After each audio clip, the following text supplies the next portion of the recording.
All right, today we're going to trace the incredible journey of a single word, a word that started with gods, got immortalized in stone, and eventually came to define human greatness itself.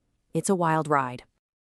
I know, it totally sounds like the beginning of a weird joke, right? But the answer is actually this amazing story that weaves together mythology, incredible architecture, and huge moments in history. And it all comes down to the evolution of just one powerful idea. So let's get into it. The key to unlocking this whole mystery, well, it's all in the original meaning of a single word. And that word is Pantheon. Now, this comes straight from ancient Greek. You've got pan, which means all, and theon, which means sacred to a god. So you put them together, and what do you get? Literally a temple for all the gods. But here's the thing you've got to get. Before a pantheon was ever a building, a physical place, it was an idea. It was the concept of an assembly, the whole crew of a culture's most powerful gods and goddesses, all together. Okay, think about the Norse gods. This is a perfect example.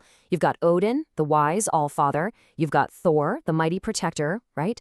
The fierce goddess Freya, and of course, the totally unpredictable trickster Loki. These guys weren't just a random collection of individuals. No way. Together, they formed the Norse Pantheon. It was like a divine family, and every single one of them had a critical role to play in the whole cosmic order.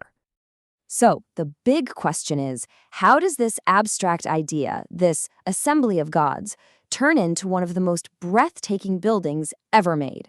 Well, for that, we've got to pack our bags and head to ancient Rome. Man, the Pantheon in Rome has had such a dramatic life. I mean, seriously, the first one, built by Marcus Agrippa, it burned to the ground. Then, around 126 AD, Emperor Hadrian comes along and rebuilds it into the masterpiece we know and love today. But then, 609 AD, this is a huge moment. It gets converted into a Christian church, and honestly, that's what saved it. It kept it from being torn down for spare parts, It preserved it for centuries. Fast forward to the Renaissance, and it's not just a church anymore. It becomes this revered tomb for Italy's absolute greatest artists, like the one and only Raphael. And the scale of this place, it is just staggering. I mean, that dome isn't just massive, it's geometrically perfect. Get this, it's 43 meters wide, and its diameter is exactly the same as its height. You could literally fit a perfect sphere inside it, down to the millimeter. It's an absolute marvel of symmetry. Just mind-blowing. And really, let this sink in. Almost 2,000 years later, this is still the world's largest unreinforced concrete dome. No steel bars, none of our modern tricks. Just concrete. It's an engineering feat that was so far ahead of its time that, in that specific way, it's never been beaten. Incredible. The Roman historian Cassius Dio really nailed the feeling of standing inside. He guessed that the name Pantheon came from the way its vaulted roof, well, the way it looks like the heavens. And that famous Oculus, right? That open eye to the sky, it wasn't just a fancy skylight.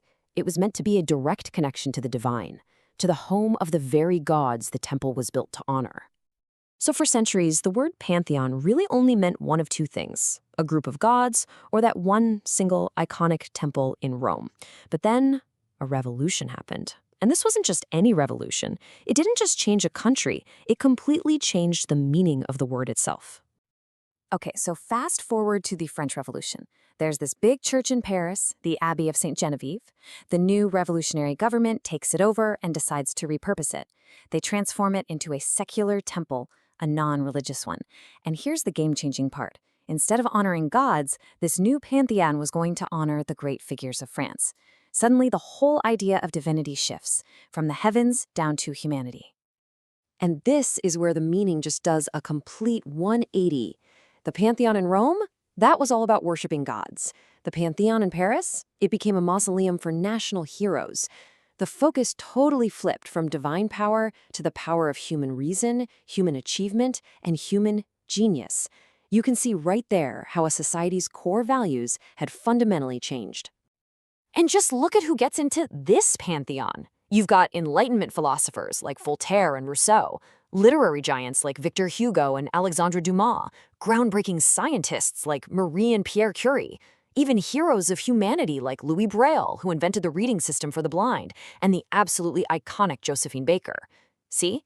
Immortality wasn't about being a god anymore. It was about what you contributed to your nation and to the world. So, where does that leave us? What does this whole journey mean for the word pantheon today?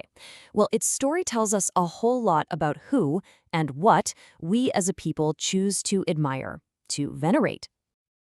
I mean, the change was so profound, it literally redefined the word for everyone. Pantheon wasn't just for gods anymore. It became a general term for any place that honors the illustrious dead. It's why today we can talk about the pantheon of rock stars, or the pantheon of great scientists, or the pantheon of legendary athletes. It's all because of that huge shift from the divine to the human. So, there you have it. The journey is complete. The word pantheon starts out as this abstract idea, right? An assembly of gods. Then it becomes a real physical temple to worship those gods. And finally, it's completely reborn as a secular shrine, a tomb to honor human greatness. And that leaves us with a really fascinating question to chew on. If we were to build a pantheon today to honor the giants of our modern world, who would we choose? Who gets in?